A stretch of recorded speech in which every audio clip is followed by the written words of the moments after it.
കാശ്മീർ ബഹൽഗാമിൽ കഴിഞ്ഞ ദിവസം ഭീകരാക്രമണത്തിൽ കൊല്ലപ്പെട്ട് 26 പേരുകൾ.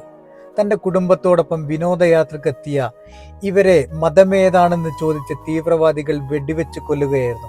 ഈ കൊല്ലപ്പെട്ട ഇവരാർക്കും അറിയില്ല താൻ എന്തിനാണ് കൊല ചെയ്യപ്പെട്ടത് എന്ന്. ഈ തീവ്രവാദികൾ മനഃപൂർവ്വം ഈ രാജ്യത്തെ ഭിന്നിപ്പിച്ച് തകർക്കുവാനുള്ള തന്ത്രവുമായിട്ടാണ് മതം ചോദിച്ച് വധിച്ചത്.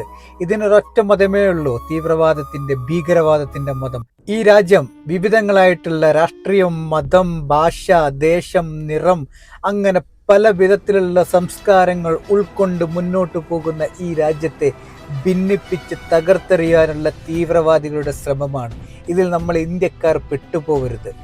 ഈ തീവ്രവാദത്തിന് പിന്നിൽ പ്രവർത്തിച്ച അവസാന തീവ്രവാദിയും മരിച്ച് മണ്ണോടടയുന്നത് വരെ ഇന്ത്യൻ സൈന്യത്തിന് ശക്തി പകരാൻ നമ്മുടെ പ്രാർത്ഥനാ മനസ്സുമായി നമ്മൾ കൂടെയുണ്ടാകണം. ഈ ഇന്ത്യ നമ്മുടെ രാജ്യമാണ്.